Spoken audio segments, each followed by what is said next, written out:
नमस्कार, कैसे हैं? उम्मीद करता हूं बिल्कुल शानदार होंगे और बिहार दरोगा की तैयारी बहुत ही अच्छे तरीके से कर रहे होंगे।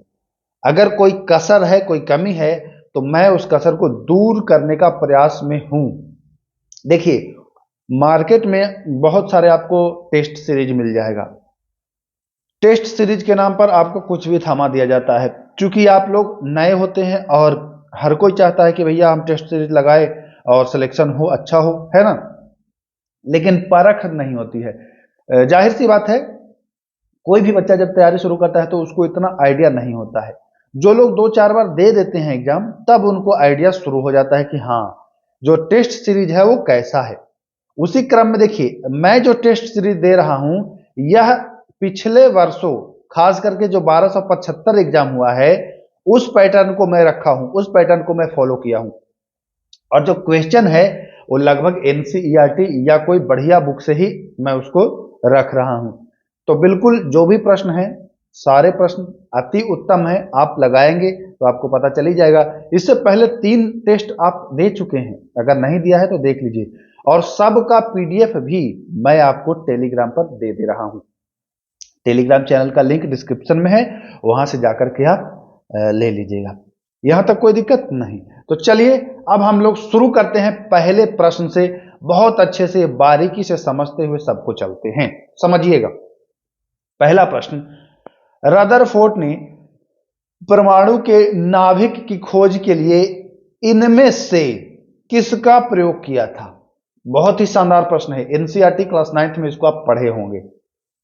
तो 4 ऑप्शन है, तांबे की पन्नी, चांदी की पन्नी, पीतल की पन्नी की सोने की पन्नी। तो जानते हैं, रदरफोर्ड ने एक सोने की पन्नी पर टकराया था किरणों को, ठीक ना।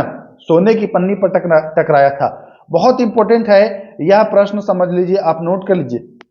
किसका पन्नी था? सोने की एकदम पतली पन्नी थी। समझ रहे हैं? तो ऑप्शन नंबर इसका डी जो है वह बिल्कुल राइट हो जाएगा। किसका?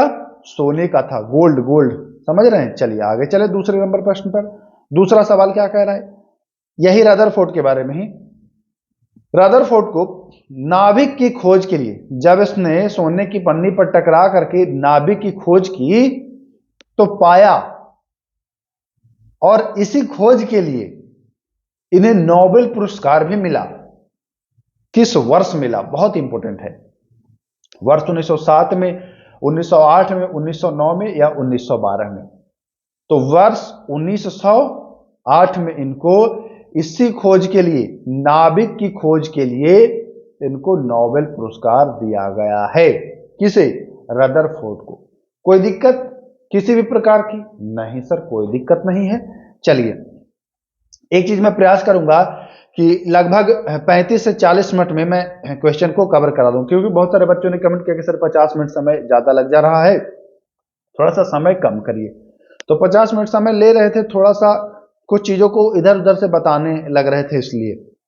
हालांकि बहुत सारे बच्चों ने यह भी कमेंट किया कि सर कुछ डिटेल भी इसमें दीजिए ताकि भूल ना पाए। मैं कोशिश करूंगा दोस्तों। अब ज्यादा डिटेल दूंगा तो फिर वीडियो बहुत लार्ज हो जाएगा। समझ रहे हैं बात को आप? और वीडियो लार्ज भी आपको पसंद नहीं है, ज्यादा डिटेल भी चाहिए, तो ये कैसे संभव है? डिटेल के लिए मैं अलग से आपको क्लास प्रोवाइड करा दूंगा, ये हो सकता है। चलिए तीसरा सवाल। तीसरा सवाल क्या कह रहा है, देखिए। सामान्य वायु के घनत्व के 1,00,000वें भाग जितने कम घनत्व वाली गैस को बहुत ही कम तापमान पर ठंडा करने से, देखिए यह प्रश्न आपको बहुत जटिल लग रहा होगा, लेकिन इसको समझिएगा। मैं फिर से एक बार पढ़ देता हूं, क्योंकि यह प्रश्न बहुत ही ज्यादा महत्वपूर्ण है। कह रहा है कि जो सामान्य वायु है उसके घनत्व की 1,00,000वें भाग जितना कम घनत्व वाला है ना, जैसे कोई ये सामान्य वायु है, इसके घनत्व से 1,00,000वें कम घनत्व वाला कोई गैस है, उसको अगर बहुत कम तापमान पर ठंडा करते हैं तो क्या तैयार हो जाता है? 4 ऑप्शन है, बॉस आइंस्टाइन कंडेंसेट या प्लाज्मा, कि दोनों को तैयार किया जा सकता है, कि इनमें से किसी को तैयार नहीं किया जा सकता है।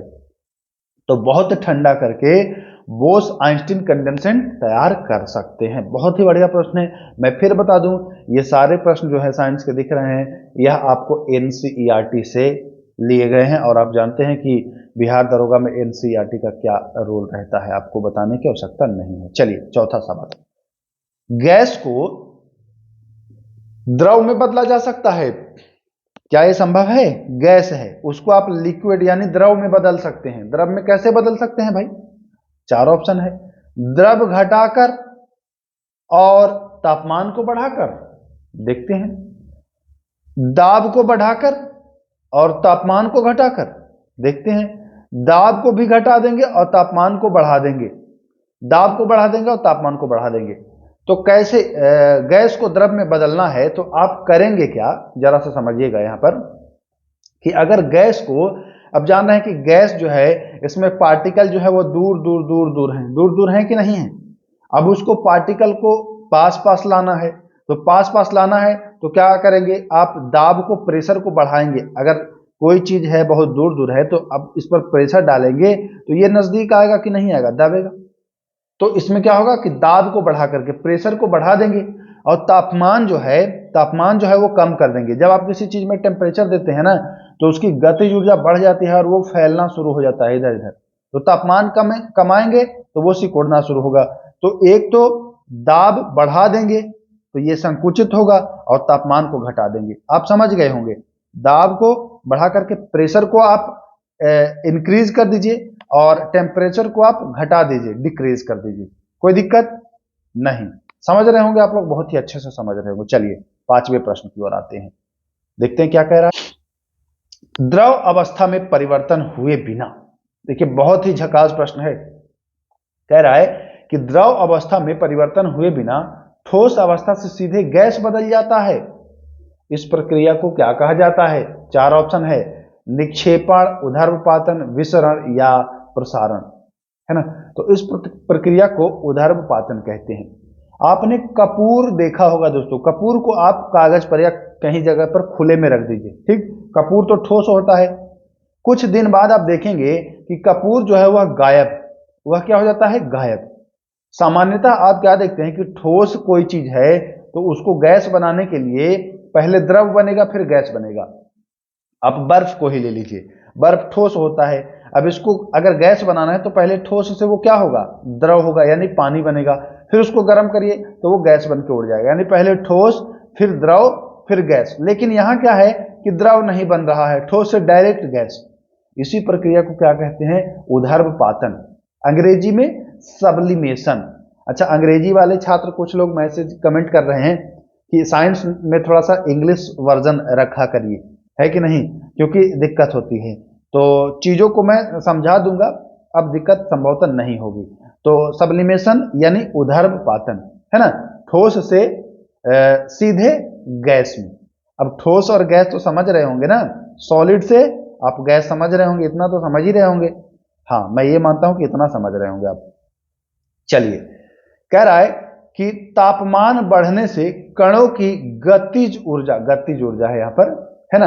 ये अभी मैं बता दिया हूं आपको, अगर आपने सुना होगा गौर से तो इसको आंसर सही आप बनाएंगे। कह रहा है कि टेम्परेचर को अगर हम बढ़ाते हैं, टेम्परेचर को बढ़ाते हैं तो गतिज ऊर्जा क्या होगी? अभी हमने बताया कि कोई भी चीज है अगर उसको गर्म करते हैं तो वो गैस बनना शुरू होता है कि नहीं।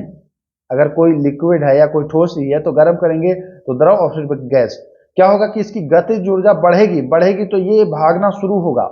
फिर से समझिएगा, किसी अगर द्रव को आप या ठोस को ही गर्म कर रहे हैं तो क्या होगा कि उसकी गतिज ऊर्जा जो है वह बढ़ेगी, अब गतिज ऊर्जा बढ़ेगी तो वो भागना शुरू होगा, है कि नहीं। तो तापमान बढ़ने से कणों की गतिज ऊर्जा क्या होती है? ऑप्शन नंबर ए देखिए, बहुत ही सरलता से आप समझ गए हैं कि बढ़ जाती है। चले, कोई दिक्कत है? नहीं। एक बढ़िया प्रश्न है, पूछता है अक्सर ये वाला, क्या है देखते हैं। सड़े हुए अंडे जैसे गंध आती है, किससे? इनमें से चार ऑप्शन में कौन सा गैस है जिससे सड़े हुए अंडे जैसी गंध आती है? अंडा जब सड़ जाता है तो जैसे बदबू होता है ना, वैसा ही बदबू इससे भी आता है। चार ऑप्शन है, carbon dioxide, hydrogen carbonate, hydrogen sulphide, ozone. तो जान लीजिए, हाइड्रोजन सल्फाइड, जी हां, हाइड्रोजन सल्फाइड जो है इसी से सड़े हुए अंडे जैसे गंध आती है।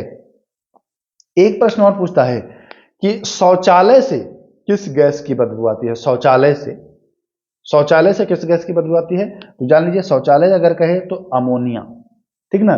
सड़ी मछली से, सड़ी मछली से ओजोन गैस, ठीक ना, सड़ी मछली से ओजोन गैस, और सड़े अंडे से हाइड्रोजन सल्फाइड। तीनों याद हो गया, हो जाना चाहिए, ठीक ना। तो चले आगे, चलिए तो आगे क्या कह रहा है देखते हैं। बहुत ही बढ़िया प्रश्न। इनमें से कौन कमरे से कुछ अधिक ताप पर, अभी आपने कल पढ़ा था कि कमरे के ताप पर द्रव अवस्था में पाया जाता है, धातु है तो वो पारा है, अधातु है तो ब्रोमीन। आज कह रहा है कि कमरे से कुछ अधिक टेम्परेचर, केल्विन भी दिया है 303 केल्विन पर यह द्रव अवस्था बदल जाता है, वह तत्व कौन सा है? चार ऑप्शन है, कार्बन, गैलियम, सीजियम, गैलियम तो सीजियम दोनों। तो जान लीजिए कि गैलियम और सीजियम दोनों ऐसा है कि रूम टेम्परेचर से थोड़ा अधिक टेम्परेचर अगर होगा तो वह द्रव बन जाएगा, मतलब कि ठोस से द्रव बन जाएगा, वो है ना, लिक्विड फॉर्म में वो आ जाएगा। तो ऑप्शन नंबर डी बिल्कुल ही सत्य है। देखिए एक बार मैं फिर कह दूं कि सारे प्रश्न हैं बिल्कुल मजेदार हैं, और आपको ऐसा नहीं लगेगा कि ये प्रश्न मतलब फालतू हैं, क्योंकि मैं जानता हूं दोस्तों, और क्वेश्चन को मैं खुद ही सेट करता हूं। हमारा कोई एजेंट नहीं है कि मैं उसको बोल दिया क्वेश्चन सेट कर दिया, कुछ भी उठा पटक, नहीं। हम खुद क्वेश्चन को सेट करते हैं, हम प्रीवियस ईयर के क्वेश्चन पत्र भी रखते हैं, उसको देख करके ही टॉपिक चुनते हैं और सब्जेक्ट चुनते हैं। तदुपरांत यानी कि उसके बाद मैं क्वेश्चन को सेट करता हूं। अच्छा, किसी ने कमेंट किया था कि सर आप कभी कभी इरिटेट कर देते हैं, तो चलिए अगर आपको ऐसा लग रहा है तो क्षमा प्रार्थी हैं, लेकिन हमारा ऐसा कोई मकसद नहीं होता है कि आप लोग को इरिटेट करें।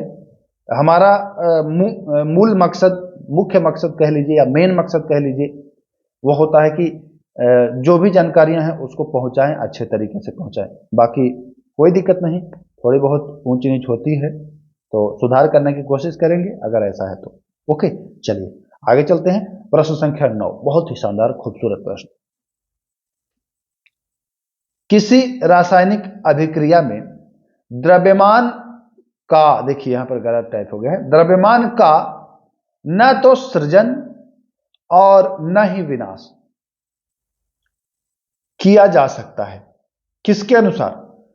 चार नियम है, कह रहा है कि किस नियम के अनुसार रासायनिक अभिक्रिया में द्रव्यमान का ना तो सृजन कर सकते हैं और ना विनाश, मतलब ना तो उत्पन्न कर सकते हैं और ना उसको समाप्त कर सकते हैं।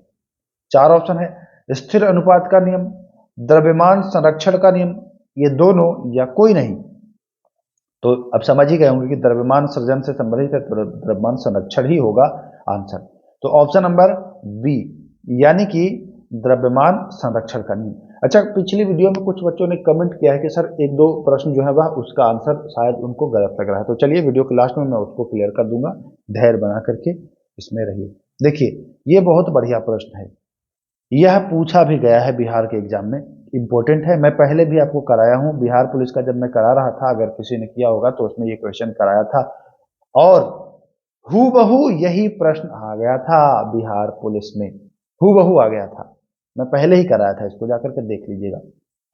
चलिए, IUPAC का पूर्ण रूप, फुल फॉर्म कह रहा है, IUPAC का फुल फॉर्म कह रहा है, ये आपको जब 9th NCERT पढ़ेंगे तो वहां लिखा हुआ है इसका। तो चार ऑप्शन है, international unify of pure and applied chemistry, international union of pure and applied chemistry, Indian union of pure and amplified chemistry, international United of pure and amplified chemistry. चार ऑप्शन है, तो इसका जो राइट आंसर है ना वह है B number. कौन सा? B, international union of pure and applied chemistry, है ना। इसका बी नंबर जो है 10वां प्रश्न का ऑप्शन बिल्कुल सही है। तो इसको नोट कर लीजिए, नोट कर लीजिए, आ जाएगा एकदम पक्का, आ जाएगा एग्जाम में। International union of pure and applied chemistry, रसायन से संबंधित है ना। ये मान्यता प्राप्त करता है, ये मान्यता प्राप्त करता है तत्वों को, तो ये बहुत इंपॉर्टेंट है, इसको नोट कर लीजिए। 11वें नंबर सवाल आते हैं, बायोलॉजी से है। इनमें से कौन जंतु जगत का सबसे बड़ा संघ है? मतलब कि एनिमल किंगडम का सबसे बड़ा संघ कह रहा है। चार ऑप्शन है, मोलस्का, निमिटोडा, आर्थ्रोपोडा या इकाइनोडर्मेटा, है ना, इकाइनोडर्मेटा।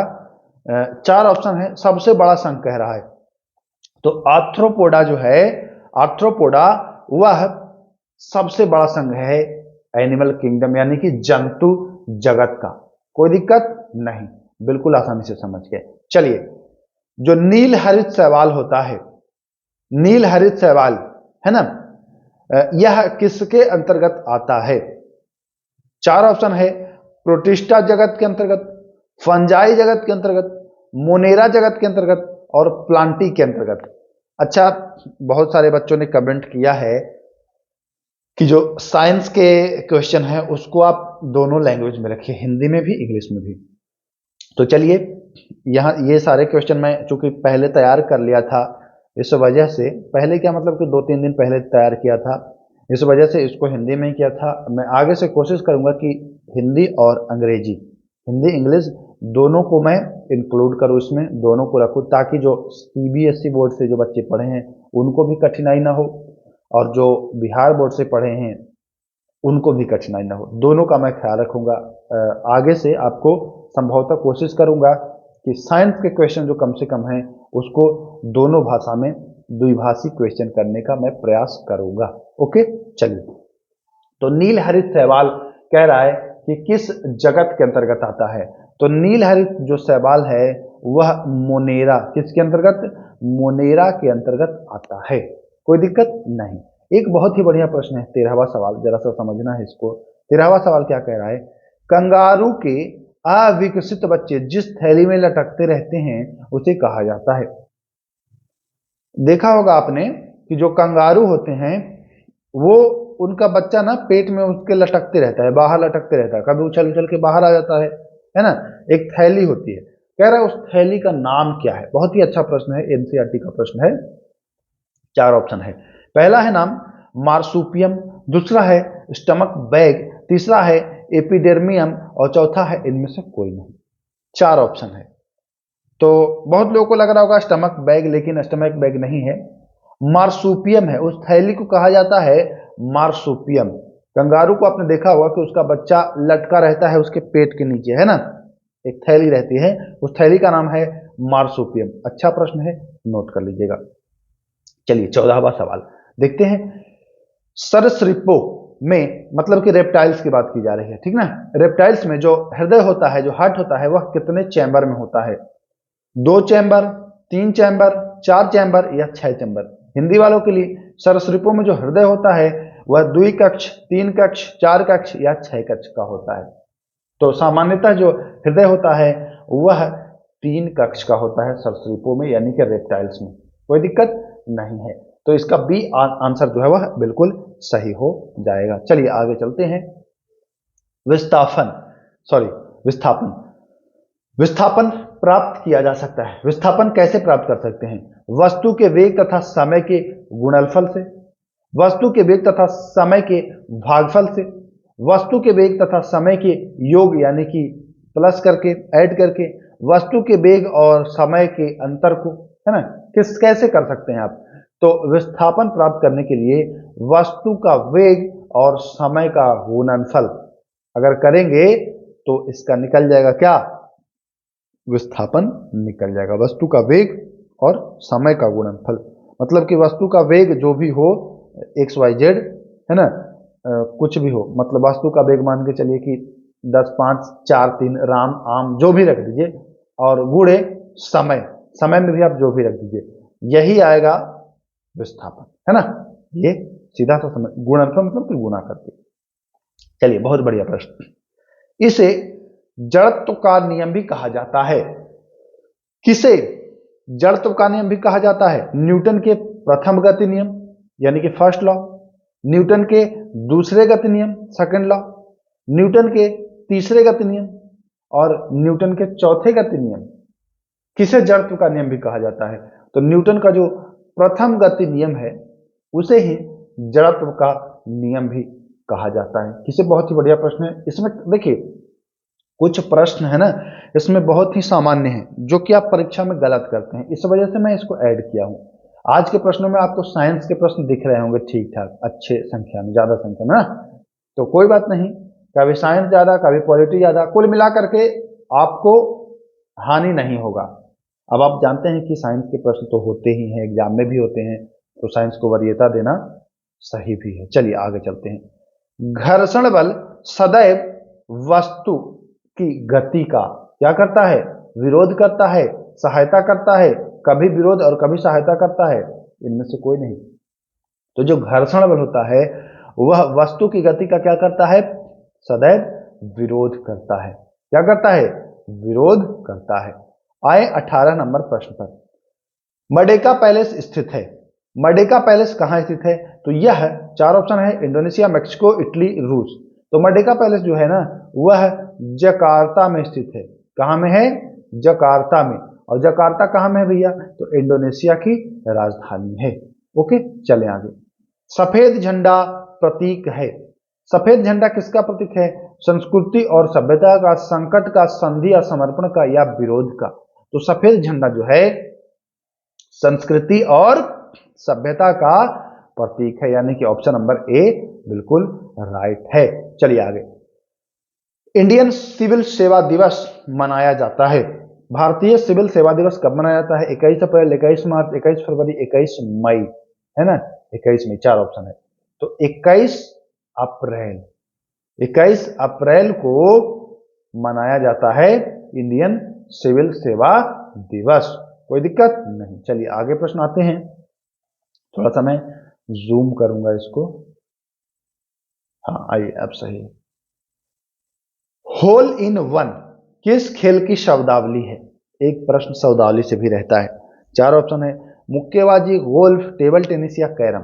होल इन वन, आप समझ गए होंगे कि होल वाला है तो ये गोल्फ होगा, है ना, क्या होगा, गोल्फ ही आंसर हो जाएगा, होल इन वन गोल्फ।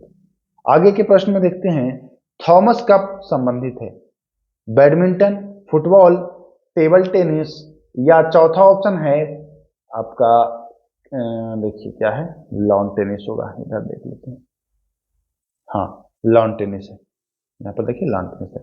तो जो राइट आंसर है थॉमस कप से संबंधित, तो जो सही आंसर हो जाएगा दोस्तों वह हो जाएगा आपका बैडमिंटन, यानी कि थॉमस कप का संबंध। देखिए इंपॉर्टेंट है, इसको याद कर लीजिएगा, बहुत ही इंपॉर्टेंट है। थॉमस कप संबंधित है बैडमिंटन से। चले आगे। चलिए 23वें नंबर सवाल पर देखिए क्या कह रहे हैं। देखिए इसको समझना है, नहीं तो गलती हो जाएगा। पानीपत का जो दूसरा युद्ध था वास्तव में किसने जीता था, वास्तव में पूछ रहा है। अकबर ने, अकबर के संरक्षक बैरम खान ने, मुबारक खान ने, जहांगीर ने। तो पानीपत का दूसरा युद्ध था, वास्तव की बात की जाए तो अकबर का संरक्षक, क्योंकि अकबर उस समय कम उम्र का था, है ना, अकबर उस समय कम उम्र का था और अकबर का संरक्षक था बैरम खान। यह युद्ध बैरम खान और हेमू के बीच हुआ था 1556 में, 1556 में। तो वास्तविक में अगर कहे तो अकबर का संरक्षक बैरम खान की ही जीत हुई थी। चलिए आगे। विजयनगर का सर्वाधिक प्रसिद्ध सिक्का, 4 ऑप्शन है, वराह, पण, दिनार, आहत सिक्का। तो विजयनगर का सबसे प्रसिद्ध जो सिक्का है वह है वराह, ठीक ना, वराह है, याद रखिएगा। इनमें से किसे दक्कन का नीरो भी कहा गया है। बहुत ही बढ़िया शानदार प्रश्न है ये, बहुत ही शानदार प्रश्न है, इसको नोट कर लीजिए, बिहार दरोगा के लिए बहुत ही शानदार है। दक्कन का नीरो, तो सबसे पहले जान लीजिए कि नीरो रोम का शासक था, ठीक ना, रोम का शासक था। इसके बारे में कहा जाता है कि जब रोम जल रहा था तो ये बांसुरी बजा रहा था, ये बांसुरी बजा रहा था, कुख्यात था ये। तो यही प्रश्न है कि दक्कन का नीरो, मतलब जो नीरो ने किया था उससे मिलता जुलता इसके बारे में भी देखने को मिलता है। तो उसीलिए दक्कन का नीरो भी कहा जाता है। किसे, औरंगजेब को, हुमायूं को, जहांगीर को, अकबर को। बहुत इंपॉर्टेंट प्रश्न, वेरी वेरी इंपॉर्टेंट प्रश्न है। तो यह हुमायूं को दक्कन का नीरो कहा जाता है, ठीक ना, इंपॉर्टेंट है। बहुत सारे को लगेगा औरंगजेब, लेकिन याद रखिएगा हुमायूं को ही कहा जाता है। चलिए, दिल्ली सल्तनत में अर्ज ए मुमालिक होता था, कौन होता था, राजस्व विभाग, सैन्य विभाग, धर्म विभाग, या अश्वशाला का प्रमुख। तो अर्ज ए मुमालिक सैन्य विभाग का होता था। किस विभाग का, सैन्य विभाग का होता था अर्ज ए मुमालिक। बहुत ही बढ़िया प्रश्न, शानदार है। चलिए, वह है पहला सुल्तान जिसने भूमि को नाप करके और लगान वसूलना प्रारंभ किया था। कौन था? अलाउद्दीन खिलजी। दूसरा ऑप्शन देखते हैं। दूसरा ऑप्शन है जलालुद्दीन खिलजी। तीसरा है गयासुद्दीन तुगलक। चौथा है मोहम्मद बिन तुगलक। तो भूमि को माप कर लगान वसूलने का कार्य जो है वह अलाउद्दीन खिलजी के द्वारा प्रारंभ किया गया था। तो ए नंबर जो है ऑप्शन वह सही हो जाएगा। याद कर लीजिए, भूमि को नाप कर लगान वसूलना प्रारंभ जो है किया है अलाउद्दीन खिलजी ने। इसका पीडीएफ भी आपको प्राप्त हो जाएगा दोस्तों। पीडीएफ के लिए आप टेलीग्राम से जुड़ करके पीडीएफ ले लीजिएगा और नेक्स्ट वीडियो में मतलब कि और जब बाद में आप इसको देखेंगे तो केवल पीडीएफ से आप क्वेश्चन को याद कर सकते हैं इजीली। चलिए, इनमें से किसका संबंध राष्ट्रपति शासन लगने से है? बहुत ही शानदार प्रश्न है, बहुत बढ़िया प्रश्न है, पूछ सकता है और आप फंस भी सकते हैं। बहुत ही शानदार प्रश्न है, इसको अच्छे से समझिएगा। ये एक बार बिहार दरोगा में बहुत पहले पूछा भी गया है और अक्सर बच्चे इसमें गलत कर देते हैं। राष्ट्रपति शासन 352, 356, 365, 356 और 65। सामान्यतः तो सारे बच्चे ऑप्शन बी लगाएंगे 356, लेकिन याद कर लीजिए 365 भी राज्यों में राष्ट्रपति शासन से ही संबंधित है। जब केंद्र के द्वारा दिए गए निर्देशों को पालन करने में असमर्थ होता है राज्य, तो केंद्र सरकार उस पर राष्ट्रपति शासन 365 अनुच्छेद के तहत भी लगा सकता है। तो 356 तो राज्यपाल अनुशंसा करते हैं उसके बाद लग जाता है, और 365 आप जान गए कि केंद्र सरकार किस परिस्थिति में लगा सकता है। तो इसका आंसर डी सही हो जाएगा। बहुत ही शानदार प्रश्न है, जबरदस्त प्रश्न है। चलिए, यह प्रश्न भी देखिए अपने आप में बहुत ही शानदार है। लोकसभा अध्यक्ष के चुनाव की तारीख का निर्धारण कौन करता है? लोकसभा अध्यक्ष को जो चुना जाता है तो उसकी तारीख का जो निर्धारण है वह कौन करता है? 4 ऑप्शन है आपके पास, प्रधानमंत्री, राष्ट्रपति, संसद और प्रोटेम स्पीकर। तो चुनाव की तारीख का जो निर्धारण है वह राष्ट्रपति करता है। बहुत सारे लोगों को लग रहा होगा कि ये बकवास क्वेश्चन है, चुनाव की तारीख कौन पूछता है? तो मैं बता दूं कि बिहार दरोगा में इस प्रश्न को पूछ भी दिया गया है। बहुत इंपॉर्टेंट है, ये बार बार पूछा जाने योग्य प्रश्न है, क्योंकि ये प्रश्न आप गलत करते हैं, ऐसे प्रश्न बार बार पूछा जाता है। चलिए आगे चलें, आते हैं 30वें नंबर। शून्यकाल जारी है। शून्यकाल जारी है, कब से जारी है? वर्ष 1960 से, 1962 से, 1965 से या 1970 से? तो शून्यकाल प्रश्नकाल के बाद यह समय शुरू होता है ना, और यह वर्ष 1962 से जारी है, याद रख लीजिएगा। आगे आते हैं 31 नंबर प्रश्न। लोक लेखा समिति के सदस्यों का कार्यकाल होता है कितने दिन? 1 वर्ष, 2 वर्ष, 3 वर्ष या कि जब तक लोकसभा रहे, वर्तमान लोकसभा जब तक है तब तक? बहुत ही बढ़िया प्रश्न। अच्छा, मैं एक चीज आपको बता दूं, ये सारे टॉपिक मैं फुल डिटेल में भी करा चुका हूं। भारतीय संविधान एक बना हुआ है प्लेलिस्ट, वहां जाकर के देखिएगा, वहां आपको लगभग इसमें जो टॉपिक मैं बता रहा हूं वो कुछ टॉपिक आपको मिल जाएगा। धीरे धीरे मैं और सारे टॉपिक को उसमें ऐड भी कर दूंगा, है ना। तो जाकर के देखिएगा, 2 प्लेलिस्ट है, बिहार है, बिहार संविधान का, बिहार सही संविधान, एगो है भारत का संविधान, दोनों देख लीजिएगा। तो इसका जो आंसर है ना वो 1 वर्ष का होता है। कितना वर्ष का? 1 वर्ष का। बहुत ही इंपॉर्टेंट है, ध्यान दीजिएगा। चलिए आगे चलें। चलिए 32वां देखिए, मुख्य न्यायाधीश की नियुक्ति कौन करता है? जानता तो सब बच्चा है कि राष्ट्रपति करता है। अब देखिए क्या है ऑप्शन। राष्ट्रपति अन्य न्यायाधीश एवं उच्च न्यायालय के न्यायाधीश की सलाह से। दूसरा, राष्ट्रपति केवल मंत्रिपरिषद के सलाह के बाद। तीसरा, राष्ट्रपति को विवेक शक्ति प्राप्त है इसके मामले में, या इनमें से कोई नहीं। तो जब मुख्य न्यायाधीश की नियुक्ति होती है तो राष्ट्रपति अन्य न्यायाधीश एवं उच्च न्यायालय के भी न्यायाधीश से सलाह लेते हैं, उसके बाद कर देते हैं नियुक्ति। तो ए जो हो जाएगा वह सही आंसर हो जाएगा। चलिए 33वां सवाल। केंद्र शासित प्रदेश के लिए उच्च न्यायालय का प्रावधान भारतीय संविधान के किस अनुच्छेद में है? जहरीला प्रश्न है, इसको नोट कर लीजिए, नहीं नोट करेंगे तो पछताएंगे। जैसे केंद्र के लिए आप जानते हैं कि 124 में सुप्रीम कोर्ट, राज्य के लिए आप जानते हैं 214 में हाई कोर्ट। अब कह रहा है कि ये तो केंद्र शासित प्रदेश के लिए, ले ये तो पढ़वे नहीं किए थे, मामला फंस जाएगा। फंस जाए कि नहीं? तो याद कर लीजिए 241 अनुच्छेद में केंद्र के लिए संघ शासित यानी केंद्र शासित के लिए जो है वह उच्च न्यायालय हाई कोर्ट का प्रावधान है। बहुत ही बढ़िया शानदार प्रश्न है, इसको नोट कर लीजिए आप।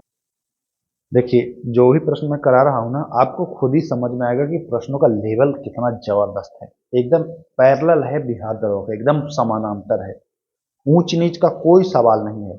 आप लोग देखिएगा एग्जाम में इस बार आप लोग जब जाएंगे तो जो भी बच्चा सीरियस रूप से इन सारे क्वेश्चन को कर रहा है, एक अलग ऊर्जा महसूस होगी। देखिए यूट्यूब पर बहुत सारे आपको मिल जाएंगे, ऑफलाइन मिल जाएंगे, ऑनलाइन मिल जाएंगे, ये लेवल आपको नहीं मिलेगा। ऐसा नहीं है कि खाली हम ही आपको दे रहे हैं, कोई भी अगर एनसीईआरटी या अच्छे स्रोत का या फिर प्रीवियस ईयर खासकर 1275 के प्रश्नों को मद्देनजर रख के अगर बनाएगा तो ऐसा सेट तैयार कर सकता है। अब बाकी अगर खाली बिजनेस करना है, खाली बेचना है, बच्चों को बरगलाना है, तो कुछ भी सेट कर दो। हालांकि आप लोग खुद ही समझदार हैं, न तो आप समझ ही जाएंगे। चलिए, वह कौन सा अनुच्छेद है जो आपातकाल के दौरान स्थगित नहीं होता है? 19, 20, 21, 17 और 18। तो 20 और 21 प्राण एवं दैहिक स्वतंत्रता जो है 20 और 21 दोनों अनुच्छेद, यह जो है यह बरकरार रहता है, समाप्त नहीं होता है। अच्छा प्रश्न है, याद रखिएगा। मानव का दुर्व्यापार व बालाश्रम का प्रतिषेध किस अनुच्छेद में वर्णित है? 22 में, 23 में, 24 में, 25 में। बच्चे इसमें अनुच्छेद 22, 23, 24 में कंफ्यूज होते हैं, कुछ 22 लगता है, कुछ को 23 लगता है, कुछ को 24 लगता है। तो दुर्व्यापार का मतलब कि मानव की खरीद बिक्री आप नहीं कर सकते हैं, यह प्रावधान अनुच्छेद 23 में है। आप वेश्यावृत्ति भी नहीं करवा सकते हैं, यह भी प्रावधान अनुच्छेद 23 में है। 24 में क्या है कि 14 वर्ष से कम आयु के बच्चों को जोखिम भरे कार्यों में आप नहीं रख सकते हैं, यह 24 में है। इस बात का भी आप थोड़ा सा ख्याल रखिएगा। चलिए आते हैं प्रश्न संख्या 36। हाँ देखिए, शानदार प्रश्न है, खूबसूरत प्रश्न है। सामान्य न्याय को बढ़ावा देने के लिए गरीबों को मुफ्त कानूनी सहायता प्रदान करना वर्णित है। कह रहा है कि सामान्य न्याय और गरीबों को निःशुल्क विधिक सहायता कहाँ वर्णित है? क्या मूल अधिकार में है, क्या मूल कर्तव्य में है, क्या राज्य के नीति निषेधत्व में है, या इनमें से कोई नहीं? तो जो गरीबों को मुफ्त और निःशुल्क सहायता है, यह आप जानते हैं कि अनुच्छेद 39 खा में है, जानते हैं ना। अब 12 से 35 मूल कर्तव्य मूल अधिकार है और 36 से 51 है नीति निषेधक तत्व। तो 36 से 51 के बीच ही तो आता है 39 खा। तो 39 खा क्या हो जाएगा? राज्य के नीति निषेधक तत्व। एक चीज मैं बता दूं आपको, इसके ये क्वेश्चन सारे आपको मार्केट में बिल्कुल हूबहू प्रश्न तो मिलेगा ही नहीं, क्योंकि ये सारे हमारे द्वारा सेट किया गया है। आप देखिएगा जब बिहार दरोगा का एग्जाम होगा, इस प्रश्न में से कुछ ऐसे प्रश्न होंगे जो हूबहू आपको दिखाई देगा, एकदम कॉपी किया रहेगा। अब आप लोग कहेंगे कि हाँ आप ही का प्रश्न कॉपी होगा, तो बस इंतजार करिए आप एग्जाम होने का, गारंटी के साथ मैं प्रूफ के साथ आपको दिखाऊंगा। सारे प्रश्नों का मैं वर्ड फाइल रखा हूं, जो प्रश्न आएगा मैं सर्च करा करके आपको दिखाऊंगा कि देखिए हूबहू प्रश्न आपको आया है। और ये प्रश्न कोई किताब में आपको लगभग नहीं मिलने वाला है, क्योंकि इसके ऑप्शन भी मेरे द्वारा ही सेट किए गए हैं। तो बिल्कुल एकदम मजेदार मजेदार प्रश्न है, आपको देखने को मिलेगा एग्जाम में, बिल्कुल समझ लीजिए। चलिए आगे चलते हैं। आंसर इसका सी। निम्नलिखित में से किस तिथि को विश्व बाघ दिवस मनाया जाता है? किस तिथि को? 16 सितंबर, 1 अक्टूबर, 29 जुलाई, 24 अक्टूबर। तो जो बाघ दिवस है यह 29 जुलाई को मनाया जाता है। 24 अक्टूबर को संयुक्त राष्ट्र संघ दिवस मनाया जाता है, यह आप जानते हैं। 16 सितंबर को क्या मनाया जाता है? ऑप्शन दे रहे हैं, ओजोन दिवस, अभियंता दिवस। दो ऑप्शन है, कमेंट करिएगा। बहुत ही शानदार, खूबसूरत, मजेदार, जबरदस्त प्रश्न। चिंकारा वन्य जीव अभ्यारण्य कहां स्थित है? पहली बार नाम सुना होगा ना। गुजरात में, आंध्र प्रदेश में, तमिलनाडु में, मेघालय में। तो चिंकारा वन्य जीव अभ्यारण्य का एक और नाम है, उसी नाम से जानते हैं आप लोग, नारायण सरोवर। क्या नाम है? नारायण सरोवर, है ना, नारायण सरोवर। इसी को चिंकारा वन्य जीव अभ्यारण्य कहते हैं। अब नल सरोवर और नारायण सरोवर ये गुजरात में है, तो ऑप्शन नंबर ए इसका सही हो जाएगा। कोई दिक्कत? नहीं। आगे आइए। मगरमच्छ के संरक्षण हेतु परियोजना बनाई गई किस वर्ष? 75 में, 76 में, 73 में कि 74 में? तो वर्ष 1974 में मगरमच्छ संरक्षण हेतु परियोजना बनाई गई। आप लोग वीडियो के आखिरी में कमेंट कर दीजिएगा कि आपके कितने प्रश्न सही हो रहे हैं। एक चीज मैं और बता दूं कि इसमें अगर आपका 35 से 38-40 आ रहा है तो ये मान के चले कि आप ठीक ठाक हैं, लेकिन इतने पर आपको रुकना नहीं है, आपको 40 प्लस का टारगेट रखना है, ठीक ना? क्योंकि मेरिट में आपको जाना है, आपको पीटी और मेंस खाली नहीं निकालना है, आपको मेरिट लिस्ट में शामिल होना है। तो 35 से 38 है, वो मान के चलिए कि कमजोर नहीं है, ठीक है, क्योंकि अभी वक्त भी है। वो टारगेट रखेंगे कि 40 प्लस करें, समझ गए? और जिनका 30 है वो अपना टारगेट रखेगा 35, जिनका 25 है वो अपना टारगेट रखेगा भैया 35, क्योंकि 35 से कम में संभावना कम ही रहेगा। चलिए, सिंधु की सबसे बड़ी सहायक नदी कौन है? 4 ऑप्शन है, चेनाब, रावी, झेलम, ब्यास, है ना? चेनाब, झेलम, रावी, ब्यास। तो सिंधु की सबसे बड़ी सहायक नदी की बात करें तो चेनाब है, यानी ऑप्शन नंबर ए। अच्छा, कुछ प्रश्न, एक आध प्रश्न बाय मिस्टेक गलती हो सकता है, तो उसके लिए मैं आप लोगों को बार बार कहता हूं कि कमेंट कर दीजिएगा, नेक्स्ट वीडियो में मैं उसको संशोधित करके आंसर दे दूंगा। क्योंकि देखिए, जब 50 प्रश्नों को मैं कराता हूं तो बाय मिस्टेक एक आध प्रश्न बोलने में या फिर लिखने में किसी भी तरह से हो सकता है गलती, बहुत बड़ी चीज नहीं है, ऐसा हो सकता है। आप लोग देखते हैं कि जब आयोग क्वेश्चन सेट करता है तो 100 गो में 4 गो, 5 गो, 6 गो कर देता है गलत। तो क्वेश्चन गलत हो सकता है, बहुत बड़ी चीज नहीं है, एक आध प्रश्न हो गलत तो कोई बहुत उसको वो मत समझिएगा, कमेंट करिएगा, अगले वीडियो में सुधारेंगे। किसे संयुक्त रूप से गंगा कहा जाता है? बढ़िया प्रश्न है। भागीरथी भिलांगना, भागीरथी अलकनंदा, अलकनंदा भिलांगना, या इनमें से कोई नहीं? तो गंगा की जो धारा होती है ना, यह देवप्रयाग में भागीरथी और अलकनंदा, ठीक, भागीरथी और अलकनंदा देवप्रयाग में आकर के मिल जाती है और फिर गंगा बन जाती है, ठीक ना? भागीरथी और अलकनंदा, ओके, दोनों याद रखना है आपको। चलिए, बहुत ही शानदार प्रश्न। नक्की झील भारत के किस राज्य में है? आप अच्छा प्रीवियस ईयर क्वेश्चन देखिए तो आपको लगेगा कि हाँ, ये झील तिल से प्रश्न पूछता है, तो इसलिए झील भी पढ़ना जरूरी है। 4 ऑप्शन है, गुजरात, राजस्थान, जम्मू कश्मीर और असम। नक्की झील कह रहा है, तो नक्की झील कहाँ में है? जानते हैं आप? नक्की झील गुजरात में है। कहाँ में है? गुजरात में नहीं, गुजरात में नहीं है। नक्की झील जो है वह राजस्थान में है, याद कर लीजिए। नक्की झील कहाँ में है? राजस्थान में, गुजरात में नहीं है।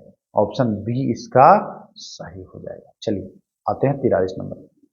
इनमें से कौन पूर्वोत्तर भारत की सबसे बड़ी मीठे पानी की झील है? कौन सी पूर्वोत्तर भारत की सबसे बड़ी मीठे पानी की झील है?